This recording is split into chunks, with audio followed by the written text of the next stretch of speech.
இன்னைக்கு ஸ்கூல்ல full black காஸ்டியூம்ல வந்து வர சொல்லியிருந்தாங்க.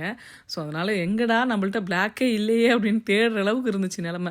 மத்த நாள்ல எல்லாமே நம்ம கண்ணு முன்னாடி வெறும் பிளாக்கா தெரியும். ஆனா ஸ்கூல்ல போட்டுட்டு வாங்கன்னு சொன்னதுக்கப்புறம்ல, நமக்கு பிளாக் நம்மள்ட்ட இருக்கா அப்படின்ற மாரி இருக்கும். நிஜமாலுமே எனக்கு அப்படிதான் இருந்துச்சு.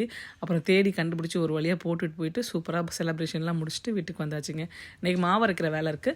மாவு பார்த்தீங்க அப்படின்னா, நான் எப்பயுமே ஒயிட் மாவு, மில்லட் மாவு இப்போலாம் 2மே சேர்த்து அரைச்சு வைக்கிறேன். 2க்குமே ரேஷியோ பார்த்தீங்க அப்படின்னா 4:1 தாங்க. அந்த ரேஷியோ தான். திரும்பி திரும்பி ரேஷியோ கேட்டுகிட்டே இருக்கீங்க. மில்லட் மாவு மட்டும் என்ன பண்ணுவேன் அப்படின்னா, அரைச்சிட்டு கரைச்சிருவோம் இல்லையா உப்பு போட்டு, பாதி வந்து வெளில வச்சுருவேன், பாதி வந்து ஃப்ரிட்ஜில் வச்சுருவேன். ஏன்னா மில்லட் மாவு 3 நாளைக்கு மேலே இருந்துச்சு அப்படின்னா ரொம்ப புளிச்சிரும். ஸோ ஃப்ரிட்ஜில் இருக்க மாவு, வெளியில் இருக்க மாவு ரொம்ப புளிச்சிச்சு அப்படின்னா அந்த மாவோட கலந்து ஊற்றிக்கலாம்னு சொல்லிட்டு புளிக்காமல் கொஞ்சம் ஃப்ரிட்ஜில் எடுத்து வச்சுட்டோம் அப்படின்னா நமக்கு ஒரு சேஃப்டிங்க. ஒயிட் மாவு பார்த்தீங்க அப்படின்னா இன்ஸ்டா பாட்டில் வைக்கிறேன். இன்ஸ்டா பாட்டில் வைக்கிற மாவு எனக்கு ரொம்ப புளிக்கிறது இல்லை, அதனால தான் அதில் வைக்கிறது. தயிரும் வந்து இன்ஸ்டா பாட்டிலே புற வச்சாச்சு.